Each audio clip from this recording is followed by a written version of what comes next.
Good evening, everyone. On behalf of AFPI Karnataka, I extend a very warm welcome to all of you for this webinar. Today is actually two important days. One is World Health Day, and the second is World Palliative and Hospice Care, Palliative Care and Hospice Day. And as family physicians, I think we are an integral part of both these sections of medicine.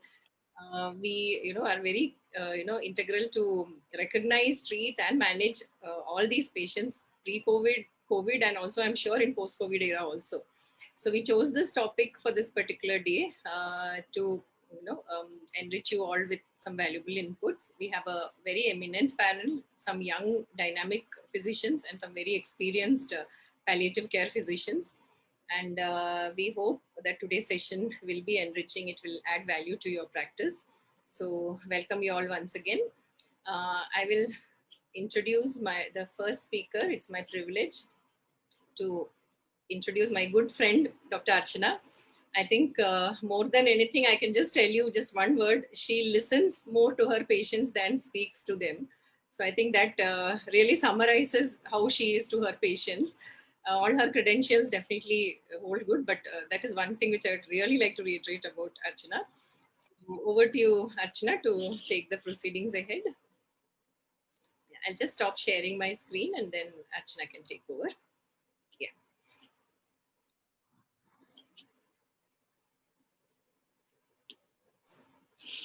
Thank you, Swapna. Good evening, all my dear friends. It's nice to see you all back. We had a lot of memories last year. So, World Palliative and Hospice Day is an event wherein they spread the awareness about palliative care. And the palliative care movement was started by Dame Cicely Saunders. She is like the pillar for the modern hospice movement. So today, because of the COVID pandemic going on, we will talk of palliative care challenges during the COVID. So basically, what is palliative care? Pallium means a cloak. I was telling you about what is palliative care. Palliative care, pallium means like to have a cloak around you. It is like trying to protect the patient or trying to comfort the patient from all sides, be it as a physician, be it from the caregivers, be it from the community, and towards all their suffering, be it physical, be it in pain, be it psychosocial, be it spiritual. So it's the care given to the patient, the comfort care given to patients with chronic illness. So it will start right from the time of diagnosis. It's not that only in the advanced stage that the palliative care is given. It's right from the time of diagnosis. Recently in 2019, we had a consensus-based definition. There was an earlier older definition of palliative care, which all of you were aware that it was an approach that improves the quality of life of patient and their families facing the problems associated with life-threatening illness through the prevention and relief of suffering by impeccable assessment, identification of the problems, and the treatment of pain and other symptoms, be it physical, psychosocial, and spiritual. So now the recent definition is palliative care is the active holistic care of individuals across all ages suffering from having health-related suffering due to severe illness and especially of those near the end of life. Aims to improve the quality of life of patients, their families, and caregivers. What are the recent developments that we have had in this COVID pandemic? The World Health Assembly, they said on 20th May 2020, they asked all the member countries to include palliative care in their COVID strategies. WHO also said that pandemic programs without palliative care are medically defective, ethically indefensible. The Medical Council of India launched a pandemic management module for the undergraduates, and palliative care found its rightful place in it. There are a lot of online courses also from Pallium India, from IAPC. There are PAL COVID Echoes. There's beautiful 9 videos are there, which once you go to the website, you can see them and learn a lot from them. IAPC came up with a position statement in June 2020, we will be discussing few of the things of that. And even palliative care has been made a mention in Ayushman Bharat scheme also in April 2020. From April 2020, we are expecting that these clinics will start providing even palliative care. Now, let us focus upon what the COVID problems it is causing. So as the COVID pandemic started, everybody, lot of fear was there. There was difficulty in accessing healthcare for their consultations, medicines. All the patients suffering with chronic illness had lot of difficulties. Lot of mental health issues because of the stress, anxiety, as such because of the COVID pandemic going on, and the difficulty in getting the medications and assessing for consultations. Stigma associated with any people who were turning out positive, the stigma associated with their family, with their house, in fact, with the line they are staying in, also with the area they are staying in. Lot of stigma issues got attached to COVID. And the worst part was if such a patient, a palliative care patient, a patient with a chronic illness with lot of comorbidities, they get affected with COVID. It's the worst sense of isolation because you are all alone and with hardly being able to converse, hardly being able to talk. Of course, you are having mild symptoms. You can still at least reach out to people on your phone, WhatsApp, video calls like that. But if you are more sick, then it becomes very difficult. And if you are more elderly, not used to the software and all, the sense of isolation is maddening. And the very other important issue is these patients are getting marginalized because they are elderly, they have a lot of comorbidities. So when the ethics come into play, especially when what we call as judicial use of the resources. So whether you should be, saving the bed for say a 40 or a 50-year-old person with not much of comorbidities, or give the bed to an elderly. So of course the elderly is pushed into palliative care and this person goes into active care. It sounds reasonable, but still it's very disheartening when that member who is going into the palliative care is one of your family. What are the additional challenges that we are facing here? The goals of care, as the disease progresses, we need to redefine them. We need to sit and talk with the patients. Shared decision making needs to happen. Advanced care planning needs to happen in the sense if the patient worsens, are we going to put him into ICU? Are we going to put him on a ventilator? What are the benefits of putting on a ventilator? Is there any advantage of that? Or is it just going to prolong his suffering?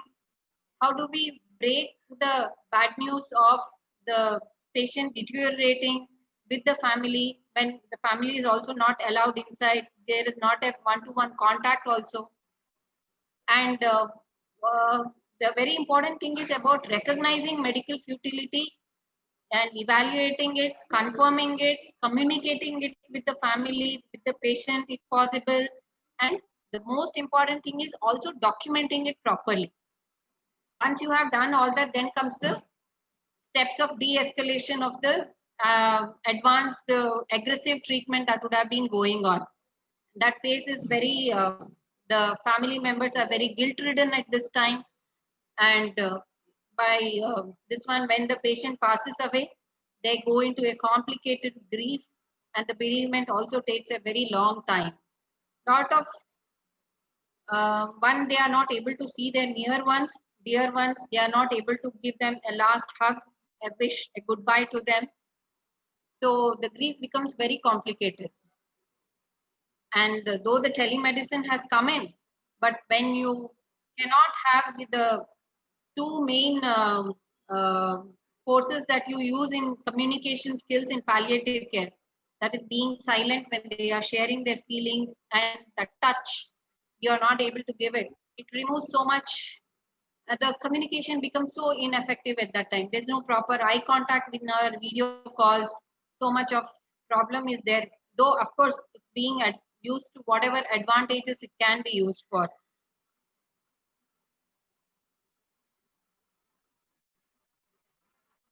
Let me just go into some of the physical symptoms. How do we manage in these palliative care patients who are also suffering with COVID, and how do you, these patients, how do you manage them, or the general palliative care patients also? So management of dyspnea, non-medical treatment would be positioning, putting a fan to the face and cold air coming on the face, then high flow oxygen, moderate dyspnea, where VDS is verbal descriptor score, or we can use a NRS score also, the numerical rating scale also. So then the oral morphine can be started. We started at a very low dose, 2.5 milligram BD or thrice a day. Then slowly you can titrate it up by every 2.5 milligram. You can go up to 40 to 60 milligram. If there is a lot of anxiety associated with this, then you give oral lorazepam also, 0.5 milligrams. Lorazepam is also available as sublingual, so that can also be used. Then you increase it by 0.5 milligram daily up to 4 milligram. In severe dyspnea, you will have to increase the doses of the morphine and the midazolam. Coming to the management of delirium and agitation in patients with serious COVID-19 infections, non-pharmaceutical, give them a quiet room, provide a clock and a calendar. There should be very less visual auditory excitation. If the bed is by the side of the window where they are able to see natural daylight, it gives a sense of them, the day and the night. It helps in reorientation towards the thing. And there should be a good consistency in the staff, and somebody known to them should always be around them. Try to avoid physical restraints as much as possible. Some dose of pharmacological restraints can be given, like oral haloperidol 0.5 milligram twice a day. You can titrate up the dose to a maximum of 10 to 15. Then when it goes to a delirium with agitation, we give in haloperidol 2.5 milligram IV every 4th or 6th or 8th hourly. It can be given as a continuous infusion also. If it doesn't get controlled with haloperidol, we can add in midazolam. And when it is a agitation or a restlessness without delirium, then mild symptoms, non-pharmacological management also goes in. Then tablet lorazepam can be given, and in severe symptoms, injection midazolam can be given.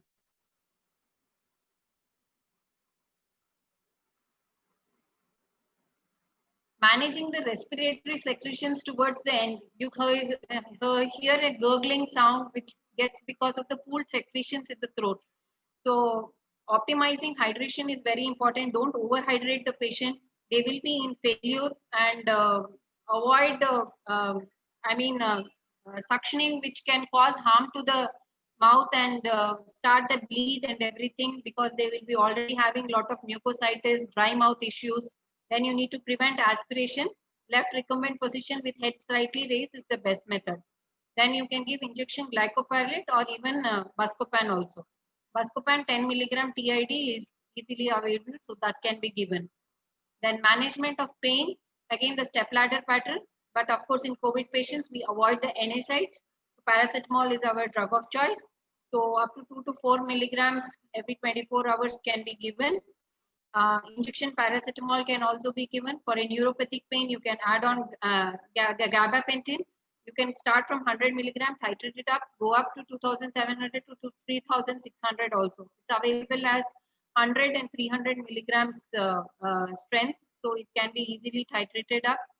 Then for moderate pain, you can start them on tramadol also, or tapentadol, or nefopam. These are the other drugs other than morphine. Morphine is easily available for people into palliative care, but for most of us community practicing physicians, where it may not be difficult, so these would be our the weak opioids would be the drugs we would be handling.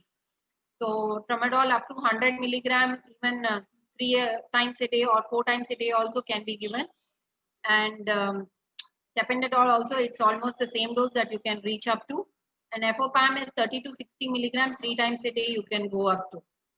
Then oral morphine, if available, you can give it as an immediate release. The standard morphine as 5 milligram every 4th hourly. A breakthrough dose, 1/6 of it. Then up titration can be done. Then if the patient is not able to take it orally, you can give it as an injection, subcutaneous route, IV route, or you can, if fentanyl patches are available, You can start with that. You will have to be careful about the dose equivalence.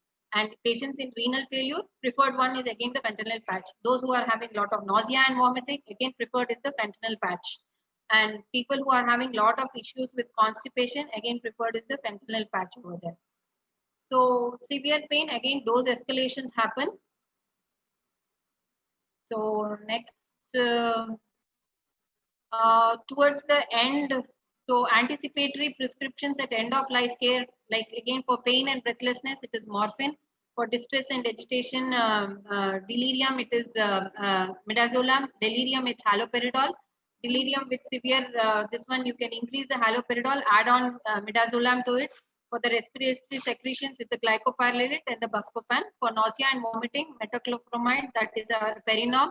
You can give it as 10 milligram TID, go up to 20 milligram also every 4th hour. Palliative sedation is also given at much higher doses. There are very beautiful slides on the IAPC website. They tell you about a family driver. What is a family driver? Basically, it is a subcutaneously given syringe from a 10 ml syringe. You give it as a subcutaneous Q 4th hourly dosing. So in that, what you do is in a 10 ml syringe, you mix 2 ml of morphine, that is 2 vials of morphine, that will be 15 milligrams. So that will come up to 30 milligrams. Then 2 amps of midazolam, that will come up to 10 milligram of midazolam. Then 2 milligrams ondansetron, that will come up to 8 milligrams of ondansetron. Then 2 ampoules of haloperidol, that will come up to 10 milligrams of haloperidol. So all this together will be 10 ml. Of this concoction, no, you can give 1 ml every 4th hourly, and in between, whenever the pain increases more, they can give 1 more dose. So 1 10 ml syringe, if you fill it up and give it to them and teach them how to put the subclavian line, even the family members are taught. Baptist has been doing this for the past 25 years. So it's not difficult for us also to learn and practice it at the community setup. Taken proper consent and get the form signed for palliative care, enroll the patients on palliative care, explain to them, and then you can give them a peaceful palliative sedation in the end with this. So IAPC position on providing home-based palliative care also gives a lot more information. So alternative to morphine, I said we can use the weak opioids or the fentanyl patch. Then after all this, then coming to the issues of certifying death. So certifying death, you can do it in the same way. Just wear adequate PPEs and go and check for the dilated pupils, absent heart sounds. You don't need to record an ECG. And based upon the COVID status, you will have to give your report. So if the person is positive, you give it as a positive one and enter the number, SLN number and everything. If the COVID status is a suspected case, that is if the person was having influenza-like illness or symptoms at that time, only then you think of a COVID suspected, and then you inform the judicial, the BBMP of that place, and he collects a swab, and then the swab is taken for COVID testing. And if it RT-PCR swab, if it comes positive, then it is again the death summary is changed to positive. But you don't have to wait for the report. The body is packed by the BBMP people, handed over to the relatives for cremation or the burial. So if it comes as negative, then you still have to write the clause as death due to natural causes cannot be ruled out. However, the exact cause of natural death could not be commented due to the existing circumstances, that is the COVID-19 pandemic. So for other people, natural deaths and all, you don't have to do all this. So in post-COVID era also, we will have to manage as family physicians and palliative care physicians. So a lot of issues like fatigue, breathlessness, cough, cognition issues are coming up a lot, dizziness, headache. These are very commonly seen in post-COVID patients who have recovered from COVID. So fatigue we generally manage by spacing their activities, giving them good hydration, then vitamin supplements and everything. We had in our group discussion about salbutamine also. Then pulmonary fibrosis is being treated by the pulmonologist with pirfenidone, nintedanib and colchicine.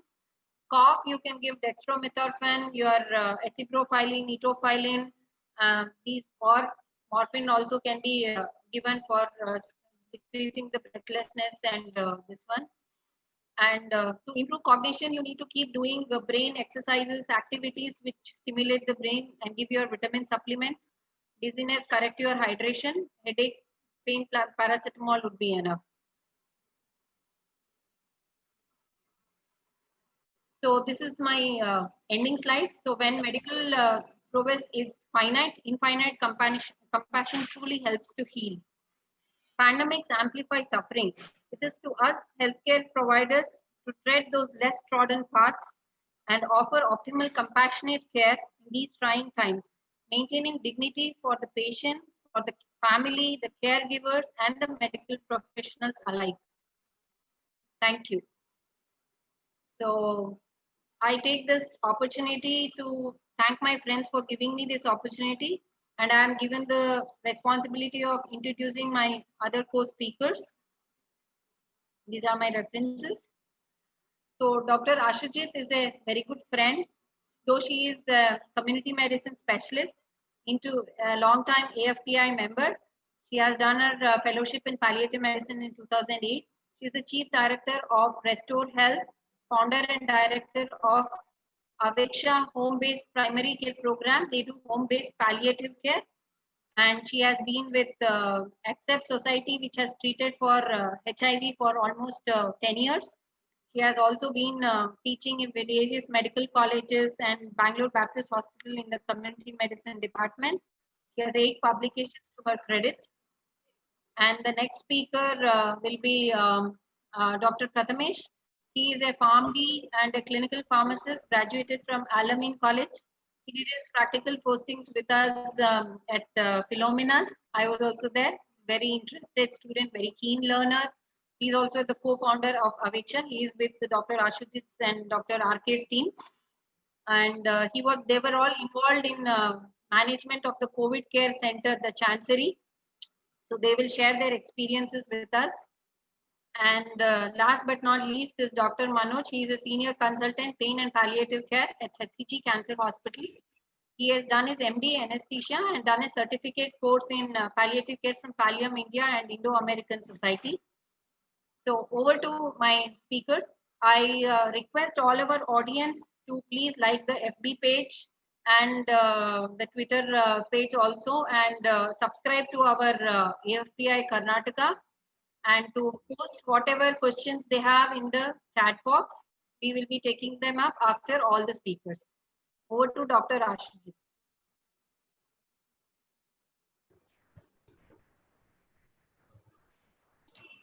Thank you, Archana, for the introduction. So, welcome everyone. Today being the World Palliative Day, it gives us immense pleasure to share our experiences in home-based primary care.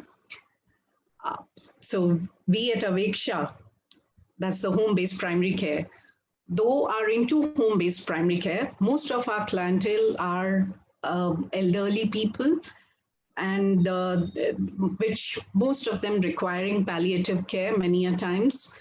And we also attend to end-of-life care at home. Rightly, as Cicely Saunders has said, you matters because you are you, and you matter to the end of your life. We will do what all we can, not only to help you die peacefully, but also to live until you die. It's a very beautiful quote. So it's not just that we want the physician only just should not look at how we can cure, but also improve the quality of the life of people when there is no cure to it. And that's what is all about palliative care.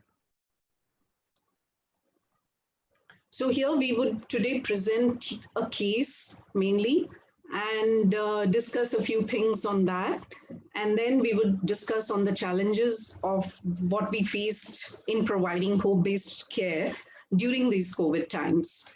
So the learning objectives today would be to know when to stop treating. Like Dr. Archana rightly said, the medical futility. We need to know when do we stop treating and look at only the care and comfort of the person we are treating. Managing family dynamics, especially when you are providing a home-based care, it becomes a huge challenge. And we will discuss that when we discuss our case. Importance of a multidisciplinary approach to the care. it provides what we call the holistic care because we cover all the areas. And though physicians are capable of providing everything, a primary care physician is one who can provide everything, but it adds values when we have a multidisciplinary team. And the last would be challenges of providing a home-based primary care. So coming to the case, hanging by the thread, do I matter? Why did I say that? Do I matter? Because here it's all about what the family feels, what the family wants, forgetting the person. So here it is Srimati N, who's 88-year-old, belonging to a very elite and influential family, lives with her eldest son, daughter-in-law, 2 grandsons, and the grandson with their families, that is their wife and kids. She's a known diabetic, hypertensive, Parkinson's disease, and moderate dementia. She has been bedridden since September 2019 and slowly developed bed sores over her sacral region and both the hips since March 2020. We were asked to visit her on 21st of July this year, mainly to treat her bed sores and to get her on her feet. On our first visit, she was conscious, but not oriented. She was bedbound, completely dependent on a nursing help for her daily living activities. Speech was irrelevant, not very clear. She had rigidity of all her 4 limbs, had grade 4 bed sores over the iliac crest and the sacral region.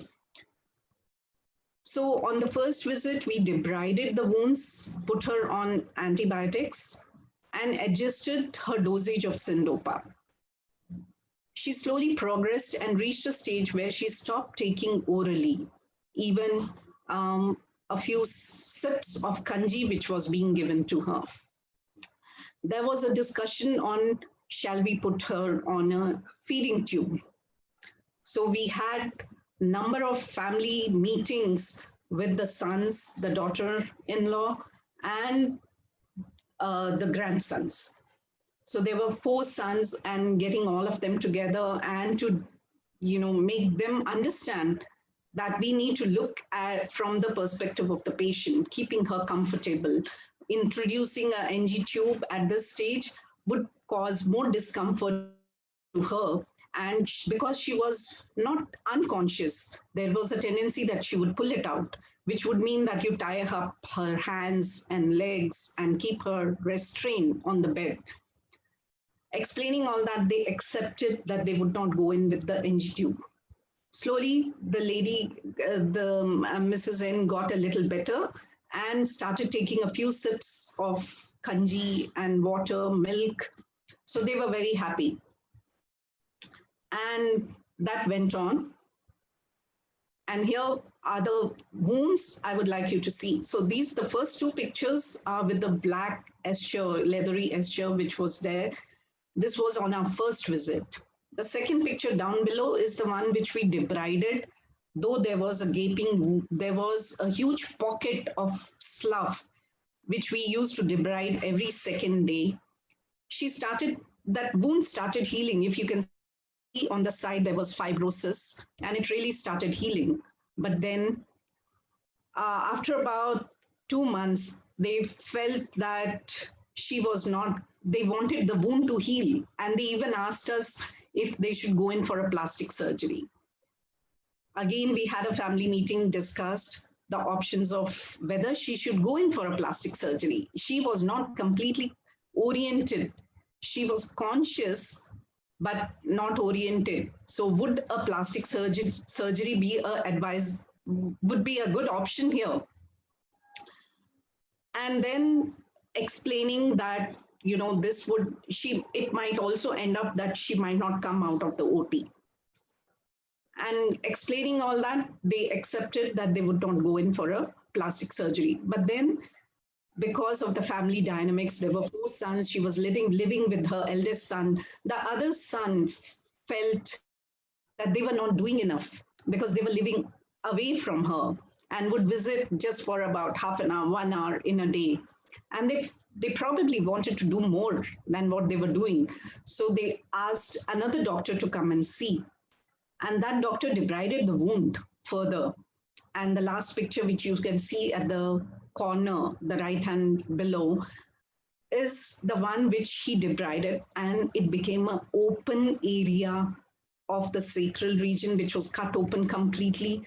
There was an open wound on the hip, both the hips. She was in severe pain.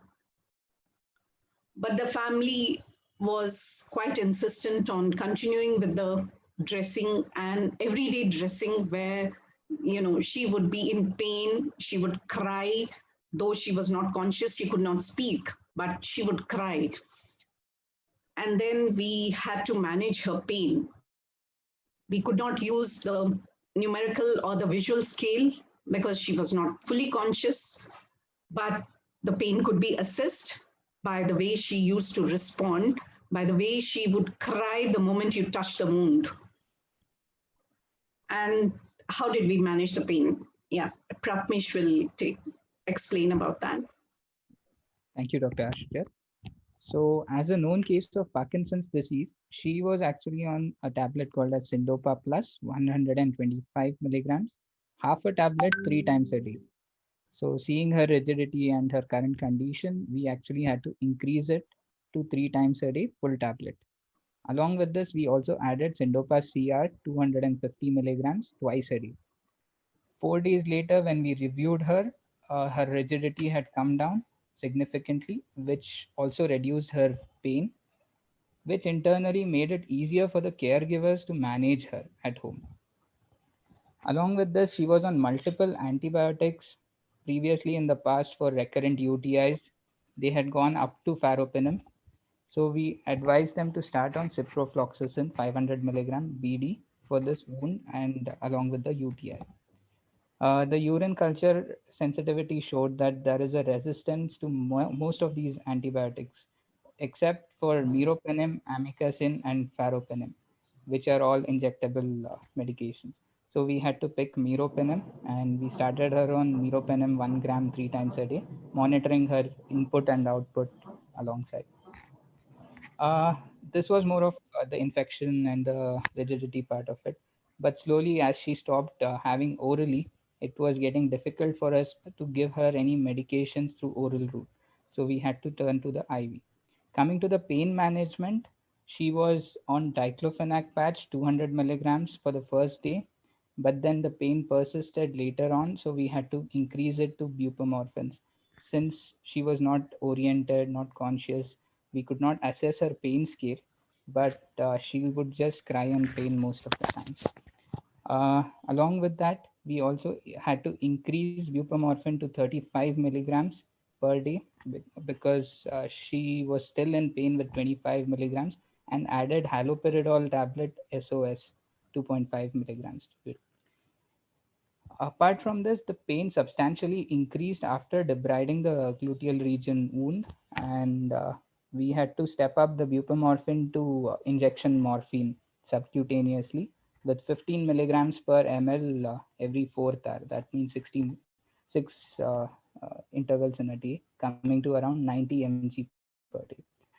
So this was again, she was really not responding well to morphine 15 milligrams per ml. So we had to increase it to 20 milligrams, and the dosage had gone up to 120 per day. But then procuring morphine was again another issue because there were less stocks available. And since we could not continue with it, we had to switch to fentanyl patch.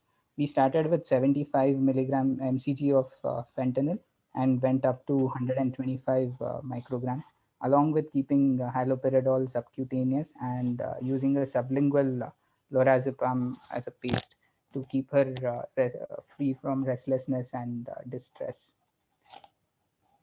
So all these things put pressure to both the family and her as well, because the family wanted her not to be drowsy. They wanted her to be alert or conscious a little bit, to talk to them. and take feeds orally, which was not possible. The last 2 days were really difficult because the family, the day when she passed away, they asked me if she can speak for a while, if we can stop her medication so that she regains consciousness and they could speak to her. Again, we had to have a family meeting and discuss these options and say that she would not become fully conscious to talk to them. So it was important for them to sit by her side, hold her hand, and the whole family can be next to her and keep speaking. She might not respond to your questions, she might not respond by saying things, but she could probably hear you. So speak out your heart and give her all the love and care which you want to at this time, and keep her comfortable. So again, so all these family meetings and every shared decision where we took of not introducing a NG tube or not starting IV fluids. IV fluids, we would not prefer starting again in palliative because, again, it's not very, again, we could talk about medical futility, whether it's going to be of any benefit to a patient. Again, depending upon the prognosis, here the patient is not going to recover, is not going to get up and start walking. So why do we want to hydrate her? Her kidneys had started shutting down. Her output had reduced to 100 ml per day and to 50 ml on the last 2 days. So in those situations, even giving subcutaneously infusion is not very beneficial, is more harmful to the patient. So keeping her comfortable was the prime important. So all these family meetings and the shared decision taken with the family have to be documented. So we used to document on our every visit whatever has been discussed and explain to them that we are documenting this. And she then passed away peacefully on the 7th, just 3 days before, at home with all her loved ones and holding her hand.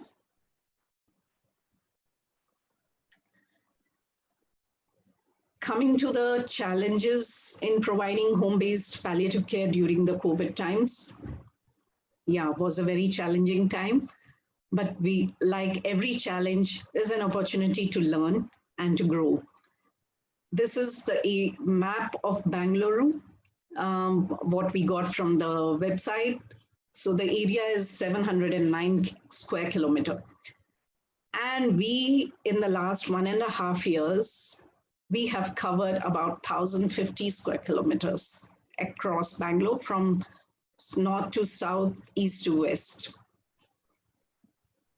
So the transportation and logistic was a challenge because before the COVID times, we used to travel using the public transport, that is the metro, the buses, the auto rickshaws or cabs, traveling to the patient's home all across Bangalore.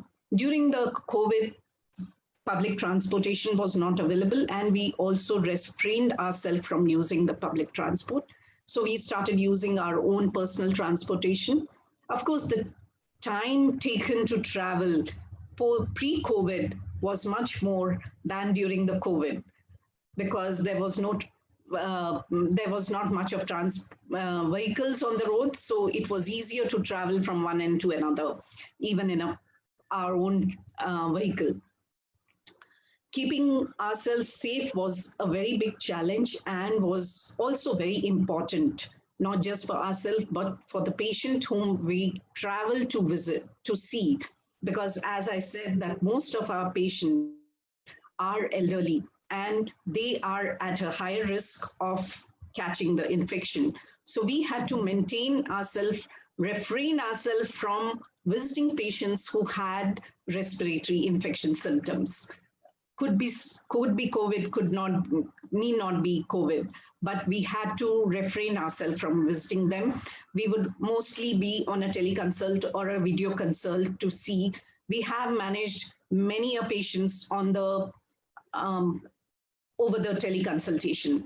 Mental health of the people visiting, because during the COVID times, being restrained to home was a big challenge, especially the elderly. So providing them mental health, we have the psychologist, the counselor on board.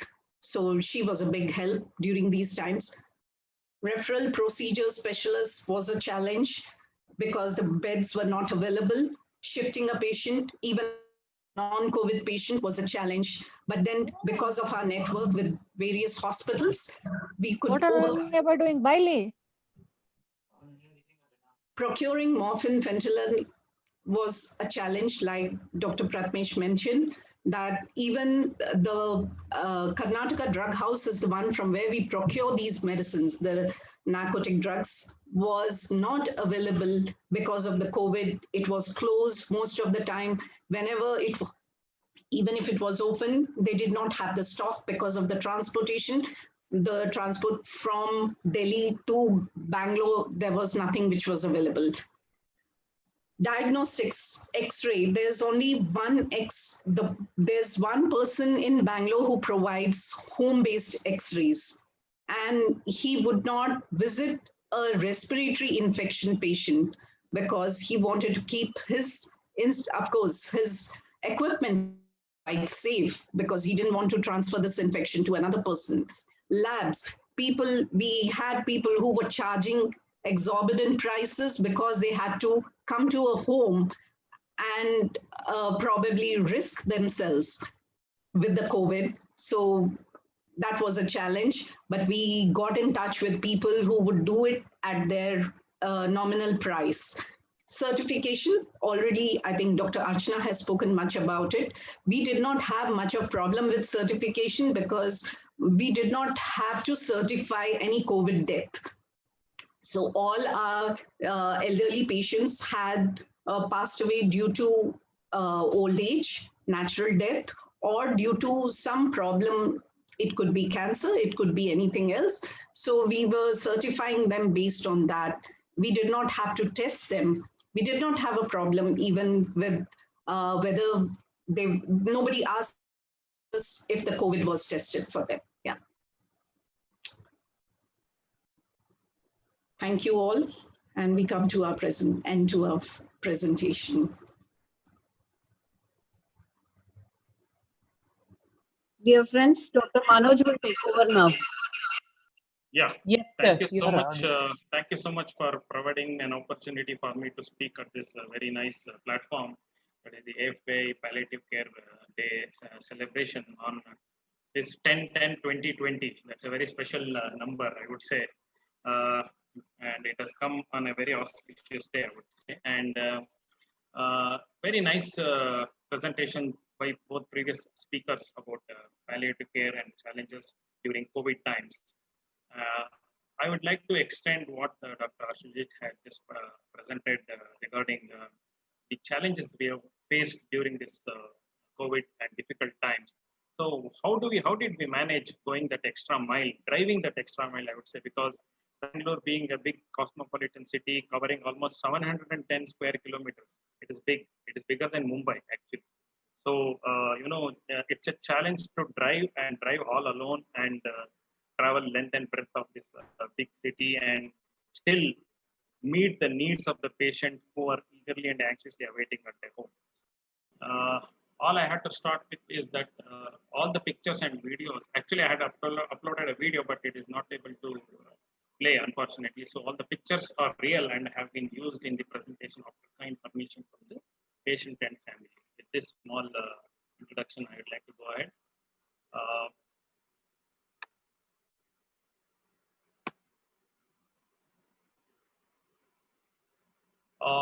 See, this is a very interesting slide. I would like to bring it to your notice. This is called Hans Selle General Adaptation Syndrome during COVID crisis. Hans Selle is a physician who came out with this particular trend that is happening during COVID crisis. And if you carefully look at the slide, there is something called response to stress versus the time on the X and Y axis.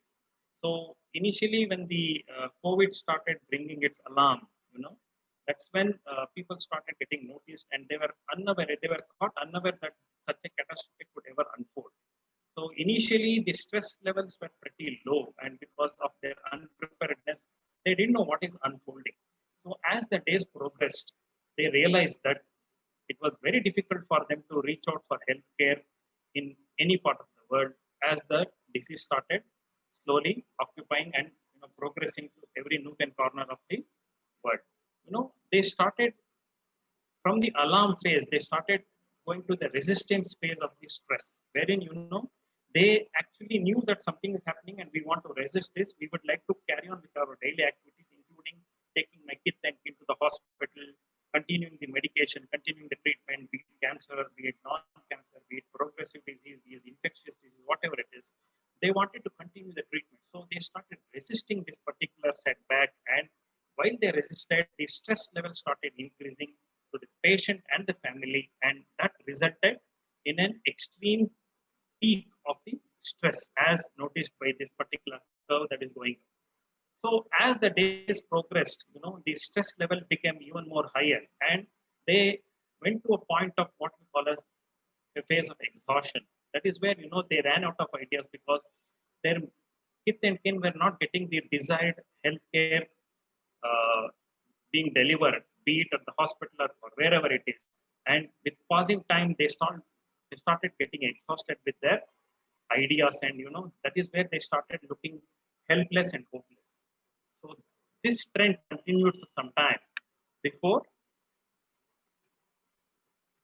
they experienced these unfortunate neuropsychiatric issues.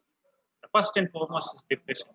Once the basic health needs are not met, they go into depression. This is quite common. This is a quite common reaction, because just for take an example, if somebody has to go through a cycle of chemotherapy every 21 days, and at the peak of COVID, they are not able to reach the hospital because of the constraints and restraints that have been placed by the government and the hospital, whichever is being treated. It gets unnecessarily postponed, and that leads to depression and anxiety.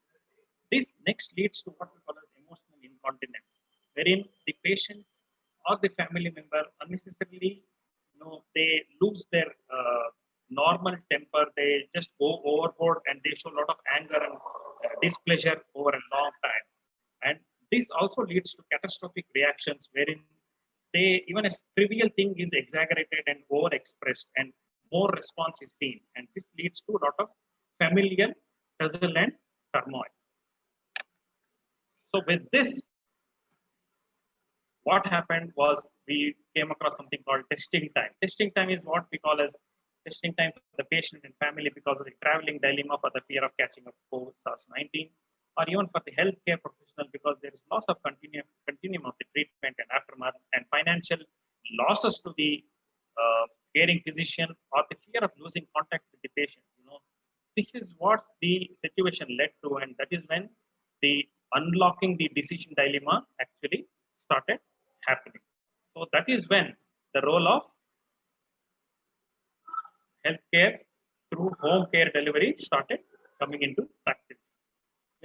We actually do this home health delivery by bridging this gap. And this is very important because without a physician-driven home healthcare system, during past 6 months, the health would have suffered even more bad. So that is where our role started coming into picture. But unfortunate thing is, in the current practice of family, we are more towards the nuclear family than the joint family. Gone are the days of joint family wherein there were a lot of family members to take care of the particular patient. And at whatever stage, somebody or the other would pitch in and help the patient and family. But because of the COVID situation, this joint family was completely disintegrated.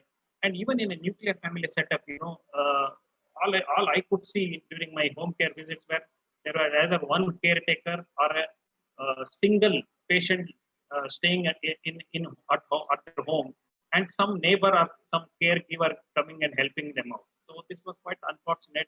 So we had to repeatedly reach out to a lot of patients and family through telemedicine and through teleconsultation, through whatnot, to get the actual gauge of the situation and to pitch in our role and to plan the care. Now, despite all this, we always started looking at what are the symptoms which the patient would present at home and how do we reach out to them. And these were the most common symptoms which we treated during this COVID situation. top among them is obviously pain, especially with cancer pain, because this is something we always used to get, we were brought into notice by the family and patient. Those who usually repeatedly come to our OPD and get the pain prescription and care plan for the pain, they were left behind at their home, and we had to reach out to them to take care of the pain. We also used to take care of non-healing wound ulcers and oral stomatitis and mucositis. Extremely distressing for the family and the patient, because following chemotherapy and radiation, these mucositis changes happen in the GI system almost about 4 to 5 weeks later after completion of the radiation, and this leads to severe distress. They stop taking food, they go into depression, they lose a lot of weight rapidly, they go into severe dehydration, and there are times when we have seen patients actually, even morbidity and mortality happening because of these mucositis changes that happen. And alongside, I have mentioned bed sore, hydration issues, and nutrition issues following severe vomiting and diarrhea. Neurological rehabilitation is something that was quite challenging, and it required a multidisciplinary approach, and end-of-life care and moral support. So home rehabilitation we used to do as a teamwork, and we had an interdisciplinary team running through, and we all worked together to rehabilitate a lot of neuro patients during COVID.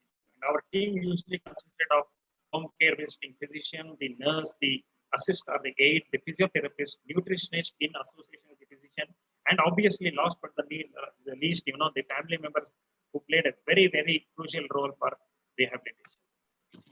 Some of the examples I would like to, case scenarios I would like to share with you all during this COVID situation, where I visited and did the supportive and symptom management. One of them is bed sore. You can see when I first saw the patient, the left side, the bed sore is huge, and over a period of time, how nicely the bed sore has healed due to continuous treatment and follow-ups which we could do.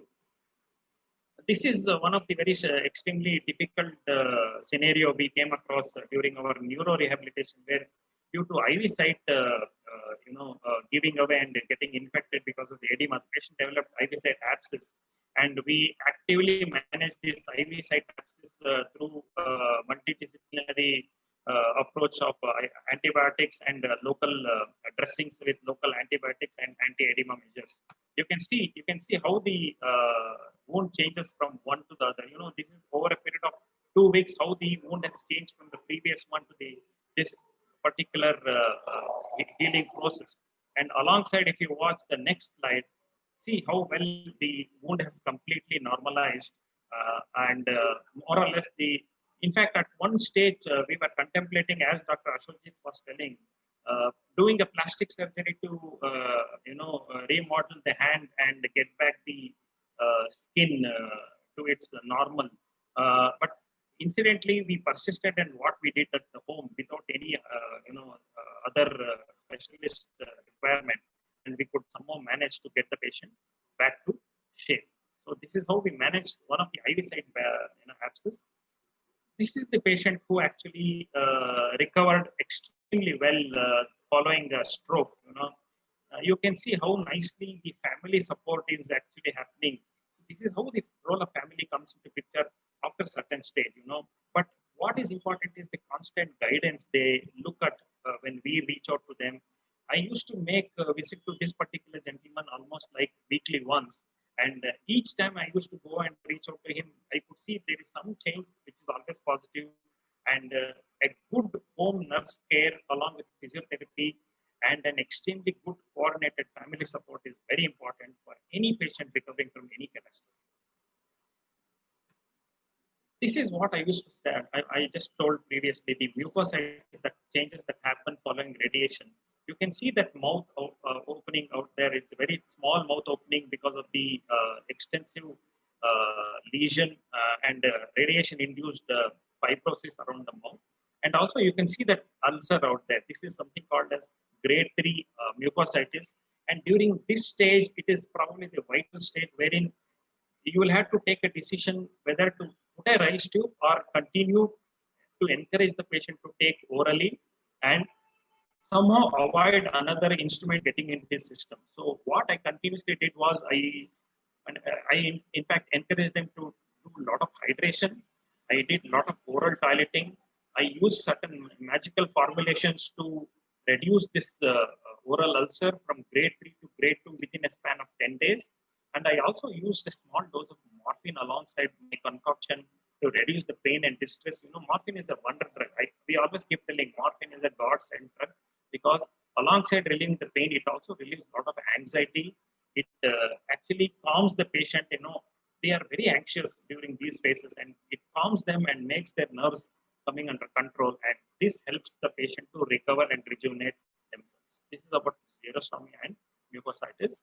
And the next scenario is, you know, one of my Parkinson's patient who was being very well taken care by a local physiotherapist. He is not a qualified physiotherapist, but he, you know, if you go to suburbs of Bangalore and in the rural areas, they have a lot of faith in rural,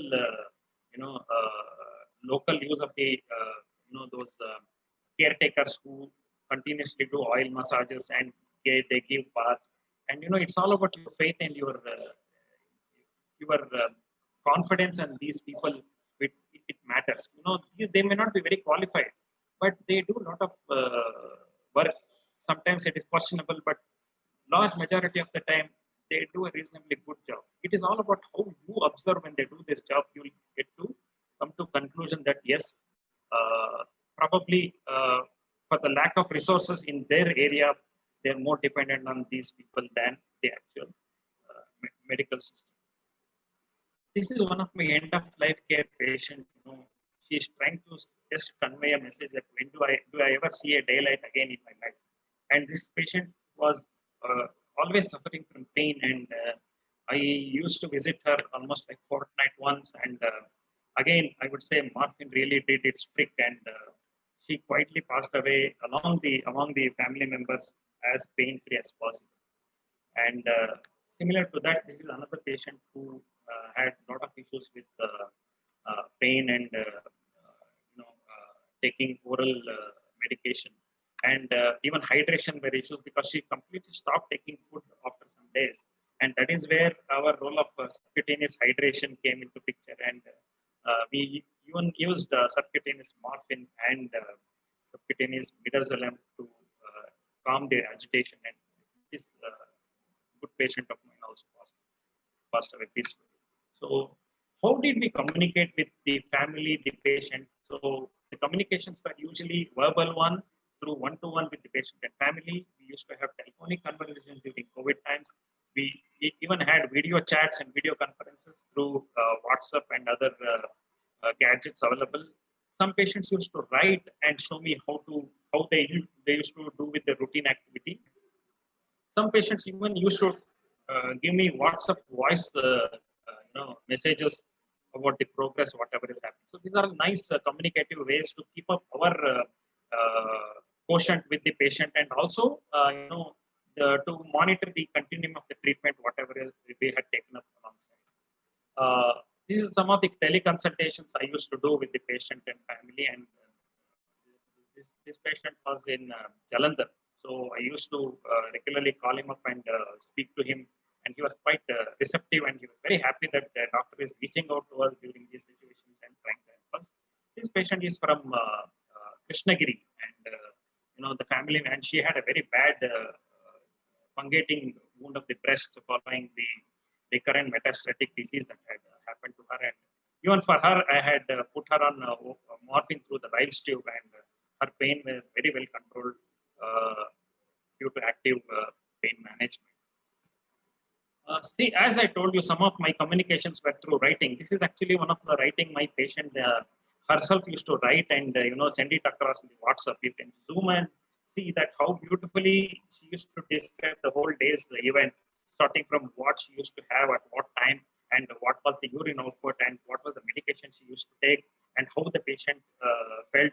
And I used to even connect to them and speak directly and ask them how they are feeling overall, how is their mood, what makes them happy, what makes them sad. These communications are very important, and we used to ask the family members how supportive they are, and it was nice to interact. This particular patient is from Bhilai, so I used to interact from Bangalore to Bhilai, and a lot of these conversations used to happen through WhatsApp and through teleconsultation.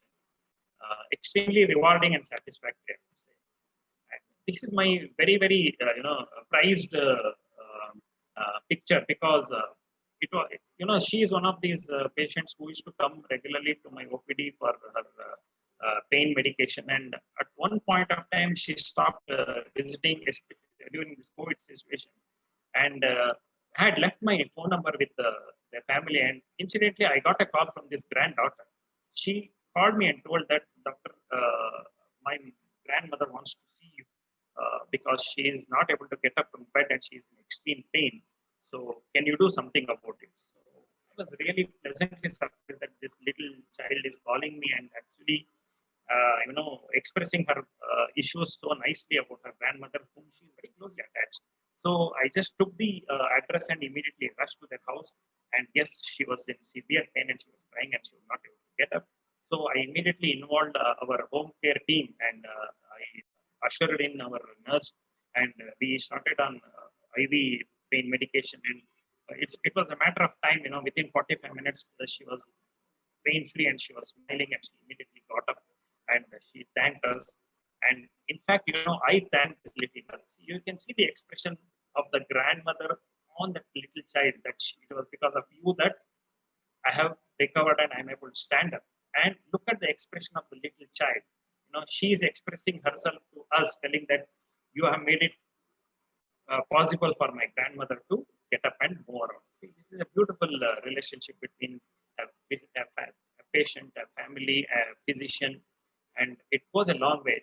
One thing I wanted to convey is, when you visit a patient, the family at home, a lot of things open up, a lot of barriers get broken, and you become like a part of the family member. There are times that wherein some of my patients used to wait for me to even have their breakfast, and without me around, they didn't even have their breakfast.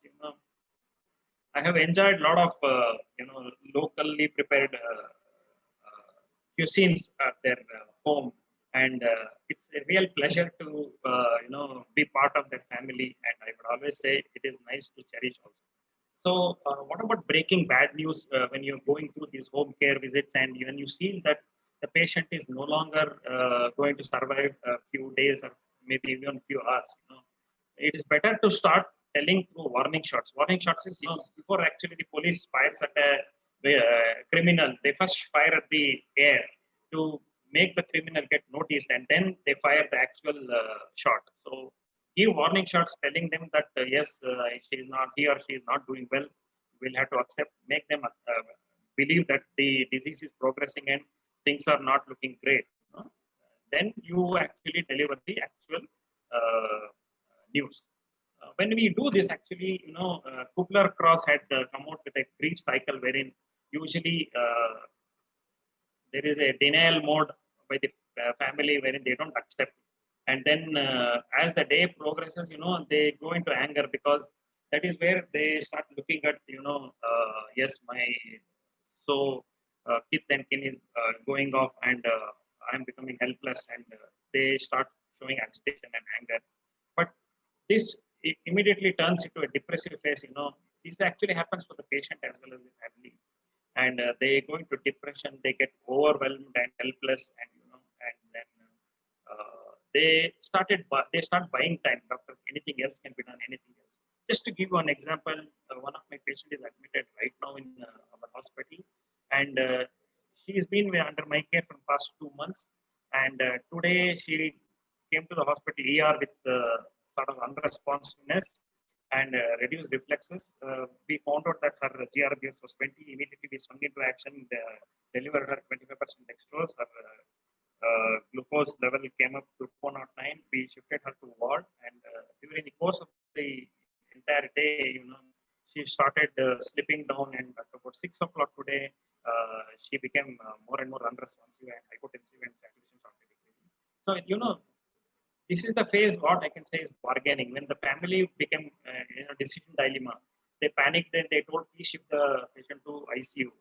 As palliative care specialists, we don't do that actually, because we tune them in such a way that they will accept whatever the current situation is. But this bargaining is something where they don't know what to do. They ask for more time. That's why the patient is right now shifted to ICU.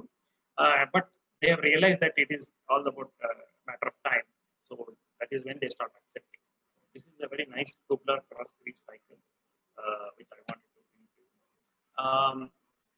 During the course of COVID, crisis, ESMO, that is the European Society of Medical Oncology, came out with guidelines, practice guidelines for palliative care protocol for non-ventilated patients. These are some of the highlighted principles, like patients have every right to relief of suffering from end of life, and they aim to optimize the relief and minimize staff exposure, etc.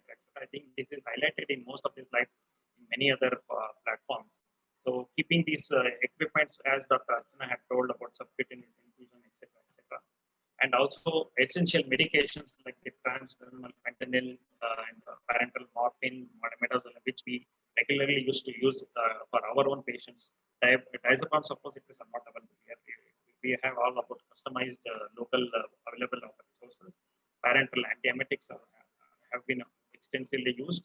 And also, we don't have this transmucosal fentanyl. It's mostly available in European and American scenarios.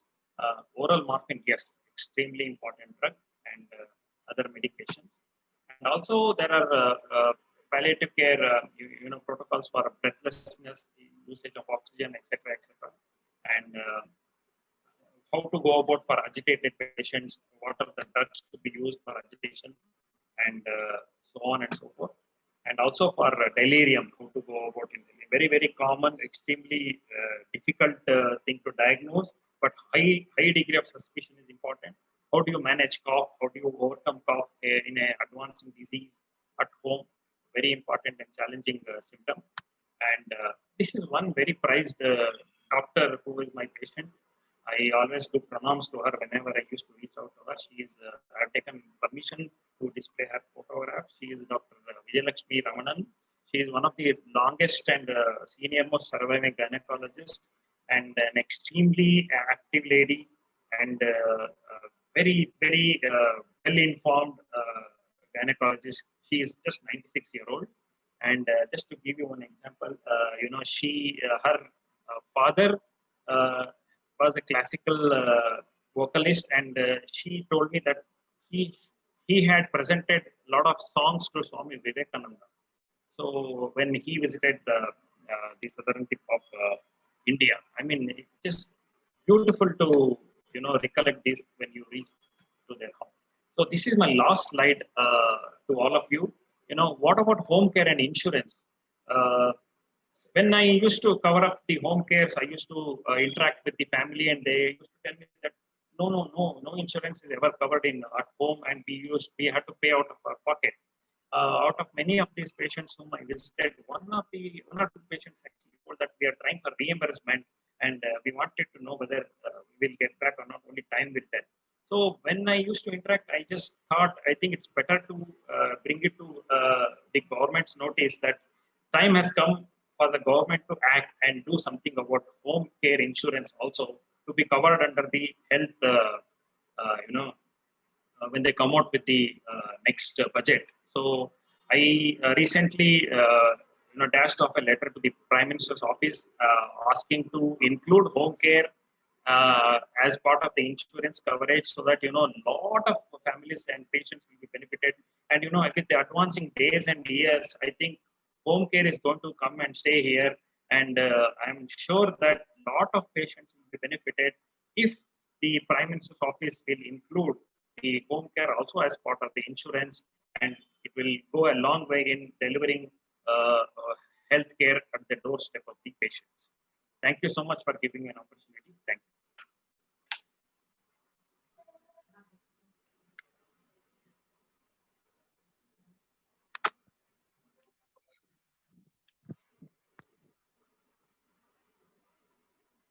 Thank you, Dr. Manoj. Thank you, Dr. Ashutosh, Dr. Prathamesh. Let's go on into the discussions and the question and answers now.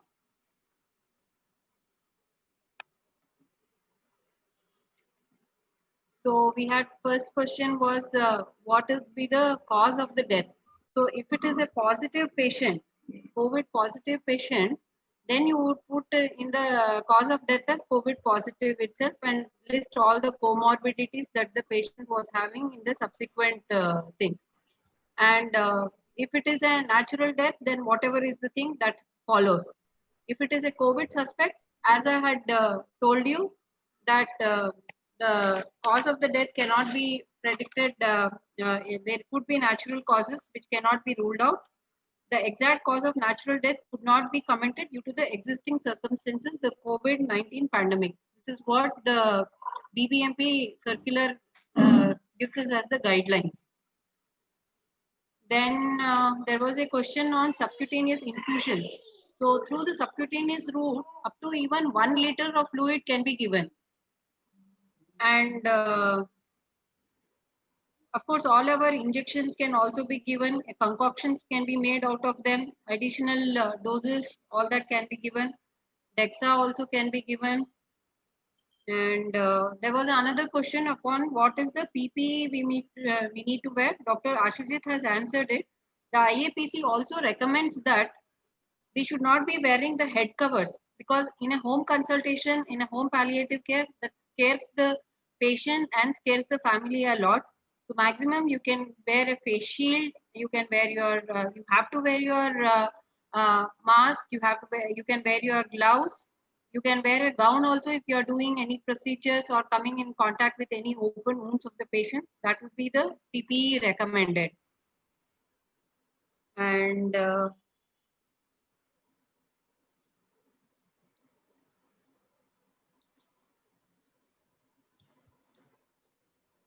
Archana, if I can, yeah. are we allowed to write that the cause is not clear in view of ongoing COVID pandemic from the BBMP? Is that allowed by the BBMP? Come again? Are we allowed to write that the cause of death cannot be commented in view of the COVID pandemic? Is that allowed by the BBMP? Yeah, that is, yeah, BBMP exactly states death due to natural causes cannot be ruled out. However, the exact cause of natural death could not be commented due to existing circumstances, COVID-19 pandemic in brackets. This you can write it in as the cause of death for suspected COVID-19 cases where you have still not got the report. Okay, that is one place. And another place where you can write is when still you suspect that it could be have been a COVID-19 influenza-like symptoms patient, but then the COVID test postmortuously it comes as negative. There also you write the same thing and the cause of death. This is what is given in the BBMP circular. Can anybody else throw any light on it? I think if Dr. Mohan was there, he would have also put more light on this. Dr. Ashujit, anything there? We haven't had a problem with that. So we just write what is the primary and the secondary cause. We haven't had a problem with writing that whether COVID or non-COVID. So it's important to know the cause. And if it is suspected to be COVID, then you have to have the report and then only put it down there. Yeah. Dr. Manoj, you have a query. How did you go about building the home care team and how do you manage to keep up the morale of the team as end of life care can be frustrating? Yeah. Thanks for putting that question.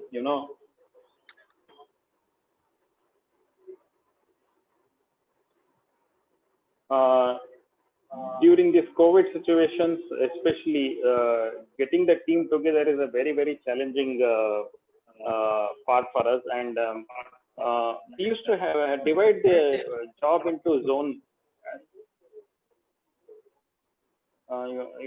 We divided our team into 3 or 4 zones and limited them to that particular zone wherever they actually hailed from. So, okay, suppose somebody is there in the RK Puram area. So we used to ask the team to be confined in that part to take the call about managing the patient.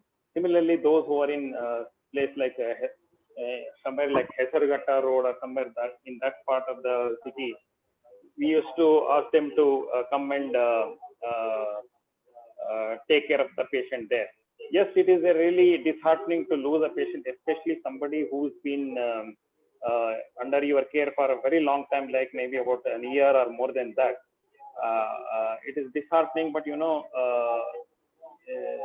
it's like in that Anand movie, Rajesh Khanna used to tell, it's something like that, wherein Zindagi badi hone chahiye and lambi nahi, something like that. So most of them used to regroup themselves and move on with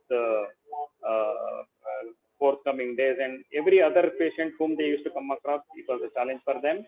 And they used to come back and work with the same zeal what they used to work for the other patients. Moving on with the team, it's all about how well you handle them, and how well you can give them breaks also. Working non-stop is very hazardous, and giving small breaks and rejuvenating them, especially during COVID, goes a long way in helping to restore their morale and their work efficiency. Thank you so much. Kind interruption. Request all the participants to vote and give your valuable feedback for further improvement. Thank you.